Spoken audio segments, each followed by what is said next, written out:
Darshan sir ಅವರ the devil cinema ನೋಡ್ಕೊಂಬಂದೆ. ನನಗೆ ಏನು ಇಷ್ಟ ಆಯಿತು, ಏನು ಕಷ್ಟ ಆಯಿತು ಅನ್ನೋದನ್ನ ಈ ಸಣ್ಣ ವಿಡಿಯೋದಲ್ಲಿ ತಿಳಿಸ್ಕೊಡ್ತೀನಿ. ಅದಕ್ಕಿಂತ ಮುಂಚೆ ನೀವು ನಮ್ಮ ಚಾನಲ್ಗೆ ಹೊಸಬರಾದರೆ ಪ್ಲೀಸ್ ಸಬ್ಸ್ಕ್ರೈಬ್ ಮಾಡ್ಕೊಳ್ಳಿ. ನೀವು ಸೋಷಿಯಲ್ ಮೀಡಿಯಾದಲ್ಲಿ ನೋಡ್ತಾ ಇದ್ದರೆ ಫಾಲೋ ಮಾಡ್ಕೊಳ್ಳಿ ಅಂತ ಹೇಳ್ತಾ, ದಿ ಡೆವಿಲ್ ಸಿನಿಮಾನ ಇವತ್ತು ತೆರೆ ಮೇಲೆ ನೋಡಿದ್ವಿ. 12ನೇ ತಾರೀಕು ರಿಲೀಸ್ ಆಗಬೇಕಾಗಿತ್ತು. ಅದನ್ನು ಒಂದು ದಿನ ಮುಂಚೆನೇ ನಮ್ಮ ಸೆಲೆಬ್ರಿಟಿ ಶೋಸ್ ಅಂತ ಹೇಳ್ಬಿಟ್ಟು ಡಿ ಬಾಸ್ ಅವರು ಯಾವಾಗಲೂ ಕರಿತಿದ್ರು ಫ್ಯಾನ್ಸಿಗೆ ಸೆಲೆಬ್ರಿಟೀಸ್ ಅಂತ ಹೇಳ್ಬಿಟ್ಟು. ಅದಕ್ಕೋಸ್ಕರ ಸೆಲೆಬ್ರಿಟಿ ಶೋಸ್ ಅಂತ ಹೇಳ್ಬಿಟ್ಟು ಒಂದು ದಿನ ಮುಂಚೆನೇ ಪ್ರೀಮಿಯರ್ ಥರನೇ ಎಲ್ಲ ಕಡೆಗೂ ರಿಲೀಸ್ ಮಾಡಿದ್ದಾರೆ. ಸಿನಿಮಾ ಅದ್ಭುತವಾಗಿ ಮೂವ್ ಆಗ್ತಾ ಇದೆ.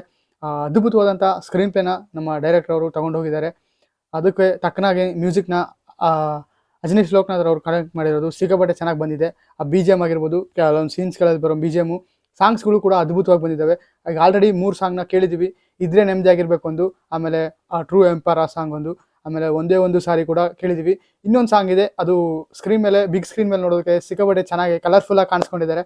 ಅದರಲ್ಲೂ ರೀಸೆಂಟ್ಲಿ ಏನು ಕಾಮಿಡಿ ಕಿಲಾಡಿಗಳು ಆಗಿರ್ಬೋದು, ಆಮೇಲೆ ಗಿಚ್ಚಿ ಗಿಲಿಗಿಲಿ ಕೆಲವೊಂದು ರಿಯಾಲಿಟಿ ಶೋಸ್ ಎಲ್ಲ ಬಂದಿತ್ತಲ್ಲ, ಅದರಲ್ಲಿ ಆ್ಯಕ್ಟ್ ಮಾಡೋಂತಹ ಕಾಮಿಡಿ ಕಿಲಾಡಿಗಳನ್ನ ಹಾಕೊಂಡು ಸಿನಿಮಾದಲ್ಲಿ ಮಾಡಿರೋದು ಇನ್ನೊಂದು ವಿಶೇಷ ಅಂತ ಹೇಳಕ್ಕೆ ಇಷ್ಟಪಡ್ತೀನಿ. ಅವ್ರಿಗೆಲ್ಲರಿಗೂ ತಕ್ಕನಾಗೆ ಒಂದು ಟ್ವಿಸ್ಟ್ ಕೊಡ್ತಾ ಹೋಗ್ತಾರೆ ಸಿನಿಮಾದಲ್ಲಿ ನಮ್ಮ ಡೈರೆಕ್ಟರ್ ಸರು. ಆ ಟ್ವಿಸ್ಟ್ ಕೂಡ ಅದ್ಭುತವಾಗಿ ಬಂದಿದೆ. ನಮ್ಮ ದರ್ಶನ್ ಸರ್ ಅವರು ಆಮೇಲೆ ಹೀರೋಯಿನ್ ಅವರ ಸೀನ್ಸ್ಗಳು ಅದ್ಭುತವಾಗಿ ಬಂದಿದ್ದಾವೆ. ಕಾಂಬಿನೇಷನ್ ಕೂಡ ಸಿಕ್ಕಾಪಟ್ಟೆ ಚೆನ್ನಾಗಿ ವರ್ಕೌಟ್ ಆಗಿದೆ ಅಂತ ಹೇಳಕ್ಕೆ ಇಷ್ಟಪಡ್ತೀನಿ.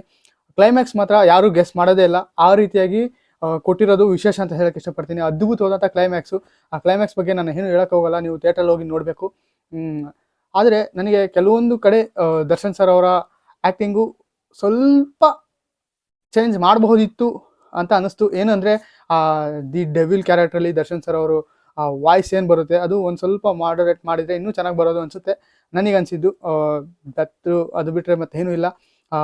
ಅದ್ಭುತವಾದಂಥ ಸಿನಿಮಾ ದಿ ಡೆವಿಲ್ ನಾನು ನೋಡ್ಕೊಂಬಂದೆ. ನೀವು ನೋಡ್ಕೊಂಬಂದಿದ್ರೆ ನಿಮಗೇನು ಅನಿಸ್ತು ಅನ್ನೋದನ್ನ ಮಿಸ್ ಮಾಡಿದೆ ಕಮೆಂಟ್ ಮಾಡಿ. ಹಾಗೂ ಈ ವಿಡಿಯೋನ ಎಲ್ಲ ಅಭಿಮಾನಿಗಳಿಗೂ ಶೇರ್ ಮಾಡಿ. ನಮ್ಮ ಚಾನಲ್ಗೆ ಹೊಸಬರಾದರೆ ಪ್ಲೀಸ್ ಸಬ್ಸ್ಕ್ರೈಬ್ ಮಾಡ್ಕೊಳ್ಳಿ. ಸೋಷಿಯಲ್ ಮೀಡಿಯಾದಲ್ಲಿ ನೋಡ್ತಾ ಇದ್ದರೆ ಫಾಲೋ ಮಾಡ್ಕೊಳ್ಳಿ ಅಂತ ಹೇಳ್ತಾ, ಥ್ಯಾಂಕ್ ಯು. ಜೈ ಹಿಂದ್, ಜೈ ಕರ್ನಾಟಕ.